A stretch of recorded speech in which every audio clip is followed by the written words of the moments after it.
Hi,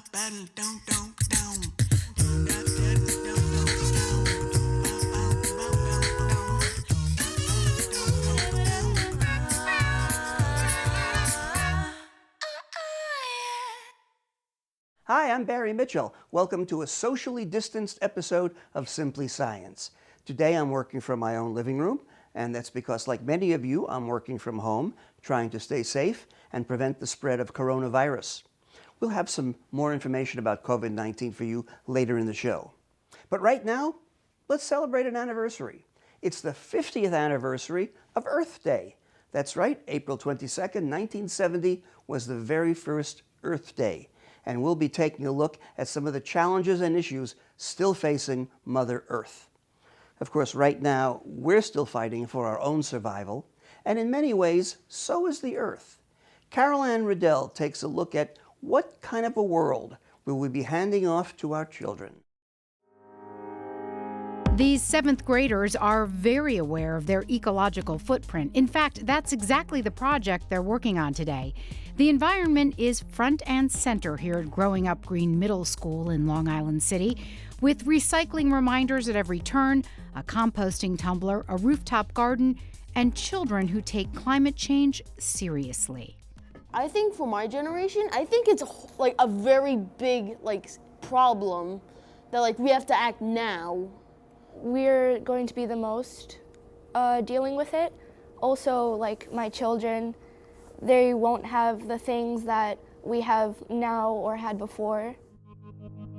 Research indicates more and more people are concerned about the planet. According to a survey released last year, 69% of Americans are worried about global warming, including 29% who are very worried, an 8-point increase since March of 2018. And studies show extreme weather takes more than a physical toll. 25 to 50% of people exposed to an extreme weather disaster are at risk of adverse mental health effects. Up to 54% of adults and 45% of children suffer depression after a natural disaster. Is it your sense as a teacher that kids are concerned about this, are worried about climate change? Definitely, and that is one of the biggest challenges, is just having them not feel so overwhelmed with this subject.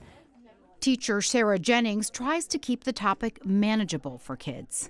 There's a lot of environmental storytelling that I try to use as a tool in my classroom instead of just the scary data points. One of the suggestions we heard, help your kids feel empowered when it comes to our environment. It could be as simple as reusing a bag or unplugging a device. The point is, show them they can make a difference. It does need to be age appropriate. It is a large-scale problem, and it can be really scary, so I think it does need to be tailored, but I wouldn't hide the facts from the kids. I think they can handle it, as long as you provide actionable steps. Whenever we talk to kids, we introduce the issue, we show them the full scale of it, but we always try to include what steps can they take as individuals, what steps can they take with their family, what steps can they take with their community, right? Because there is something you can do. When it comes to talking to kids about any tough topics, the American Psychological Association has some tips. Think about what you want to say. Find a quiet moment. Find out what they know. Share your feelings. Tell the truth, but lay out facts at a level they can understand. And reassure children. Let them know you're available to talk again. Another important point, even adults don't have all the answers. It's okay to not know all the answers, and let's look up that together and kind of doing it together so you're looking up information together. Kids, like grown-ups, want to be part of the solution. I compost, I recycle, I donate my clothing. It feels really good and feels like I'm doing something to help, but then it's also thinking of the big picture. A big picture with a role for all of us to play. I'm Anne Ridell for Simply Science. Climate change will affect every aspect of our life. One of the most vulnerable is our electrical grid. Here's Susan Jhun. When you think of climate change, you might think of melting ice caps, rising seas, and flooding. But the biggest threat to daily life could actually be a lack of water. Warmer temperatures can affect the water cycle. They can affect the timing of snowmelt, And warmer temperatures also means there might be less water available during summertime. And summertime is when we have our peak electricity. And as the need for more air conditioning increases, scientists predict that the amount of available electricity will decrease. Senior Research Associate at the CUNY Advanced Science Research Center, Ariel Miara, helped author a 2019 study on the impacts of climate change on power systems. The study compared 4 different power models to measure the impact of water supply on our electrical grid over the next 3 decades. Thermal power technologies, so nuclear, coal, and even some natural gas technologies, need water for their cooling processes to release the waste heat from the power plant. Climate impacts mean that water availability, the timing of it changes, and also the temperature of that changes. And that combination can affect the available capacity at these power plants. And there are newer technologies that don't rely on water to produce electricity. You have renewables like solar and wind, and these technologies don't need water for operations. They don't need cooling. So because of that, they're less affected by climate impacts. And so that's why those are the technologies that the model shows we might need more of under future conditions. Not only are wind and solar power better suited to handle climate and environmental changes, Miara says they can also dramatically cut down on air pollution and carbon emissions. Findings researchers hope will influence future power planning decisions. We're trying to put this information on the table and start a dialogue with regional planners to say, hey, look, these climate and water impacts have an effect on the results, on the modeling results that we use to try and help inform planning. How can we use these results and this information to help support decision making? A powerful question. For Simply Science, I'm Susan Jhun. Scientists are racing to study the Arctic before the ice melts. Sadly, it's a race against time. In fact, they've been even finding bits of microplastic up in the frozen north. Our Donna Hanover met with some student scientists who made the journey. We had the opportunity to go out on an ice floe, which is a vast overlying piece of ice on top of the ocean. And we took a helicopter and we landed on it. Did you pull up any ice cores to study? Yes, I drilled basically ice cores out, and then the chemistry group took them on board the ship, cut them piece by piece, and then analyzed them. Christian Kopka is one of 3 City College of New York students who ventured with world-class scientists to the Arctic as part of the Northwest Passage project. Certainly from the physical oceanography perspective, we noticed that there has been a large decrease of sea ice. Specifically, what we noticed was there has been about a 66% volume decrease in thickness of ice. The expedition ship was the Swedish icebreaker Odin. They started here in Greenland and traveled through the various bodies of water of the Canadian Arctic archipelago. It was an 18-day journey. The New York students were mentored by CCNY professor Maria Giorgio, a physicist and oceanographer who's been to the Arctic for research herself several times. She helped plan the expedition, which was run out of the Inner Space Center at the University of Rhode Island, and there were scientists from many disciplines aboard. What is beautiful about this project is that it was designed to study the changing chemistry, changing biology, changing biodiversity, from marine birds to microscopic organisms in the ocean, plankton in the ocean, at the same time linking to history, linking to social science. It is an area where there are 96 major islands and more than 36,000 tiny islands. And in between these islands, there are these waterways that are collectively known as the Northwest Passage. In the past, many explorers actually were obsessed about the Northwestern Passage because they were trying to find this shortcut between the Atlantic Ocean and the Pacific Ocean. The 2 other CCNY students on board were Michael DiGilio and Joanna Boliaga. Even traveling to the Arctic was thrilling for the team because they flew to Greenland on a C-17. Was it a rocky flight? Yeah, it was. It was a rocky flight. It's one of the experiences that I'm like, oh, I've been on a C-17 now. In the Arctic, the expedition used drones to record scenes from above, ROVs, remotely operated vehicles, to look under the ice, and huge CTDs. A CTD is a conductivity, temperature, and depth instrument. It also measures pressure, and the conductivity also helps us to determine the salinity of the water. We did it about 52 times, and there's multiple droppings into the water, so it was one of the biggest experiences and most fun. Yeah. The evidence gathered will be studied for a long time, but one preliminary sad finding was microplastics on their route. When we took the ice course, they did find microplastics. You realize that a lot of the plastic that's been thrown in the ocean ends up cycling itself all over again throughout the whole world. The first glance when you see outside in the Arctic is white, like very clear snow. So you kind of have this image of cleanliness, like everything's fine. But when you actually analyze through it, you found microplastics, like hundreds of them. Your first glance is not what it seems. The team did live video feeds sharing their progress.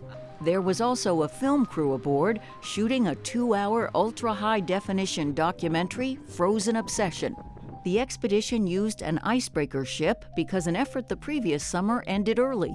So I've been on this expedition twice. The first time it happened, we ran aground. Yeah, so the ship crashed, and then Canadian Coast Guard had to come rescue us. But these scientists were not giving up. They came back to finish the job. The message from the Northwest Passage Project is that we must do more to protect our environment and fight climate change. Soon it's going to destroy our homes and animals' homes as well. The world has to know that we have to do something now before we lose all the sea ice. I'm Donna Hanover for Simply Science.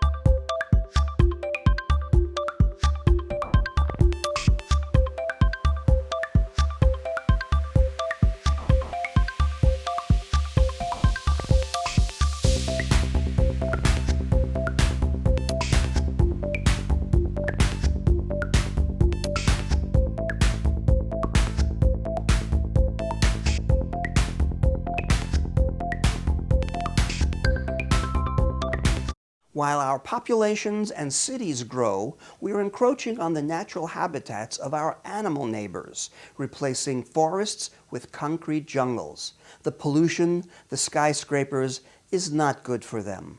Our Andrew Falzon visited the city's only wildlife rehab center. Watch the birdie. Among the storefronts nestled along Columbus Avenue at 88th Street is a rather unique sight to see.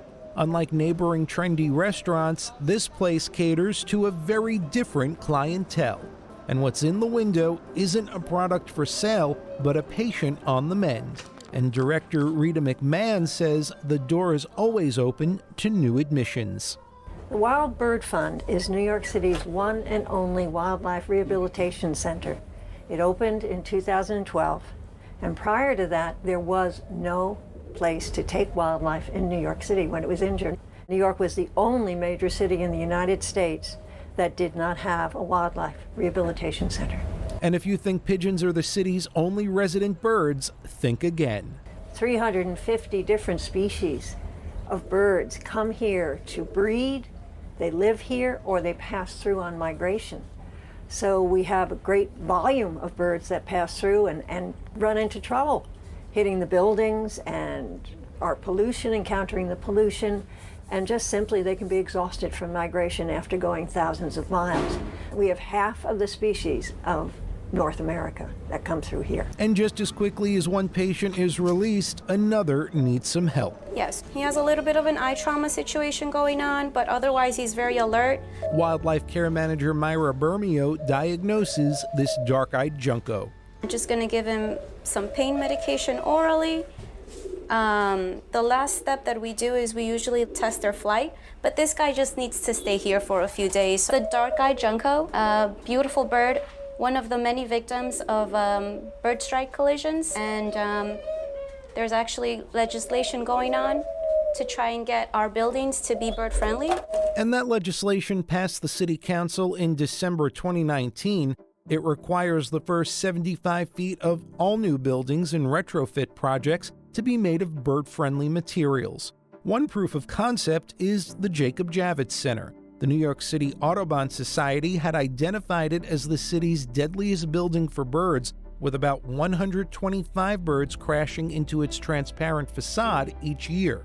A 2015 update included the use of bird-friendly materials, which dropped the death rate by about 90%.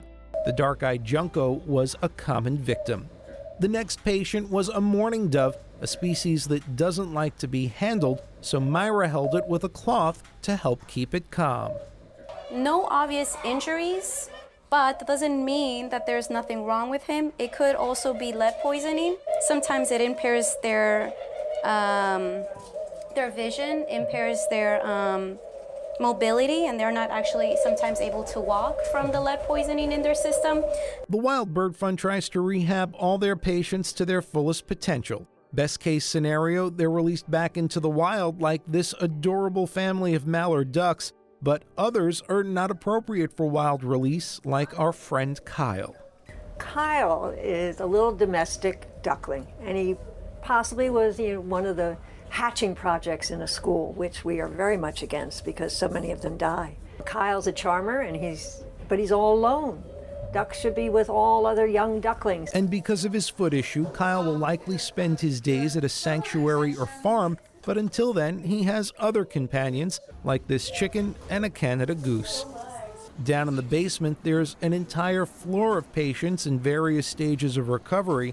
That's where we met Coral, a kestrel, the smallest member of the falcon family. Coral is the victim of lead poisoning. So she is totally blind, and we hope to have her as an education bird. So she's quite dependent on people, but she's quite happy to be on your hand. In fact, she doesn't like to leave your hand. She wants to be there. She prefers it to being on a perch because it's company. And not every patient at the Wild Bird Fund has wings, as these terrapin turtles will tell you. At the Wild Bird Fund, many urban species are welcome. The wonderful thing about wildlife rehab is that you'll never be charged for it. Wherever you are in the country, wildlife rehabbers cannot charge. It's not right. Donations are encouraged. Wildlife should be taken care of, and it should not be a question of who has enough money to do it. So if you're walking through New York City and you find a bird in need of help, you can bring it here to the Wild Bird Fund, and it'll get the best care humanly possible. I'm Andrew Falzon for Simply Science on CUNY TV.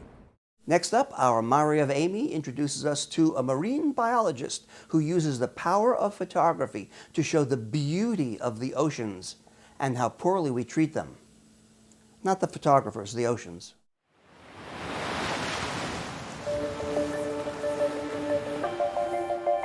This planet is livable just because we have a living ocean.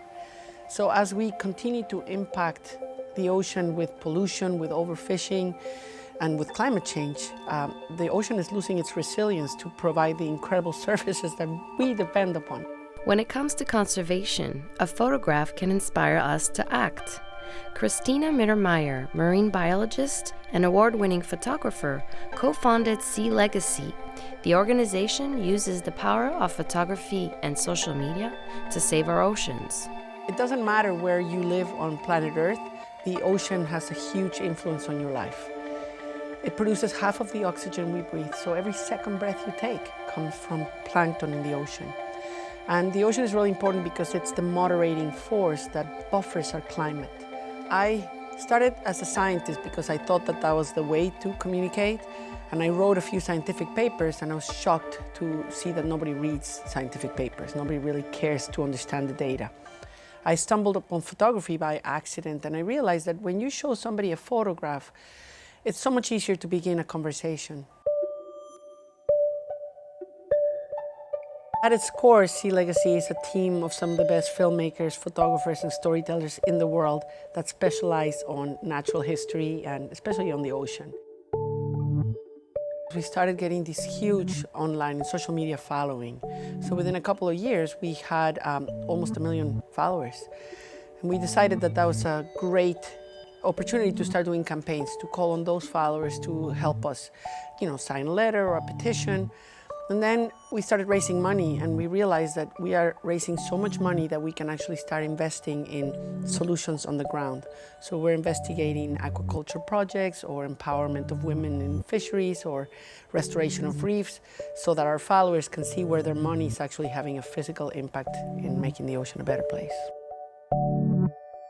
My partner, Paul Nicklin, is probably one of the best nature photographers of our generation. He's won every award and he's been published in every magazine.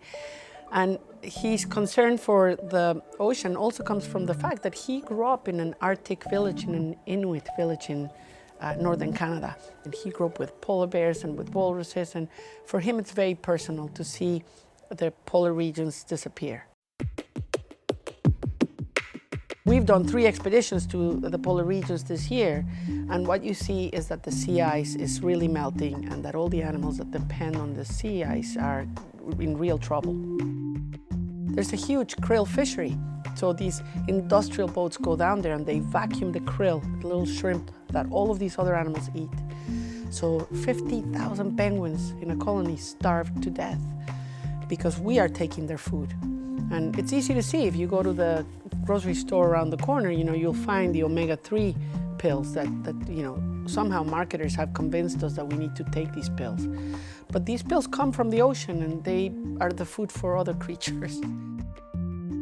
So sea level rising is a huge issue that's already affecting so many people, especially in the poorest countries in the world, places like Bangladesh, India, Sri Lanka. And then, you think about 1 billion people on this planet depend on seafood every day for their daily protein. Particularly, I'm interested in photographing the place where indigenous people and nature have lived harmoniously for thousands of years, because it's disappearing very fast. But you can still find it in many places, and to me that is the most beautiful story. It's knowledge that's been accumulated through trial and error for thousands of years on how to live sustainably on Earth. And before it's forgotten or lost, I want to document it because I think we could still use it. You can support organizations like Sea Legacy. We just launched an online community. We are calling it The Tide, because with this massive online community, we're going to turn the tide on how the story on our oceans is going to end. And together we can make a difference. We're identifying places and projects where we can actually go, and with everybody's help and support, we can make enormous difference in people's lives and in the fate and health of our ocean. Let's take a look at some important information about coronavirus from the Centers for Disease Control and Prevention. Here are the top 10 things you can do if you think you might have coronavirus or COVID-19. 1. Stay home. 2. Monitor your symptoms carefully. If they worsen, call your healthcare provider. 3. Rest and stay hydrated. 4. If you have a medical appointment, call ahead and let them know you may have COVID-19. 5. If your symptoms are severe, call 911. 6. Cover your cough and sneezes. 7. Wash your hands often. 8. Stay away from others in your home. Use a separate bathroom. 9. Avoid sharing personal items. And 10. Clean all surfaces that are touched often.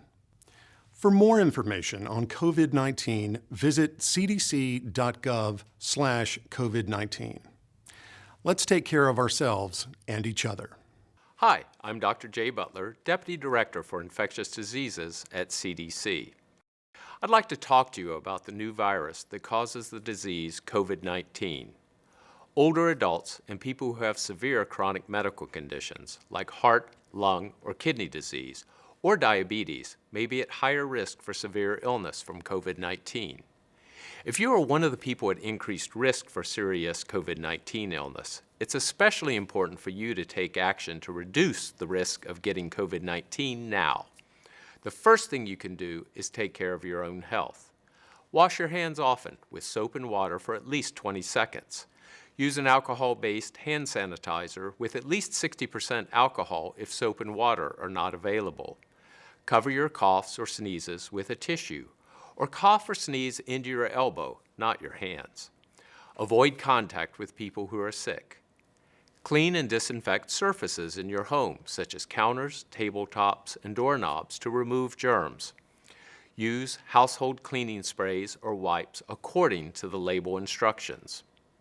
The next thing you can do is make a plan for what to do if you do get sick.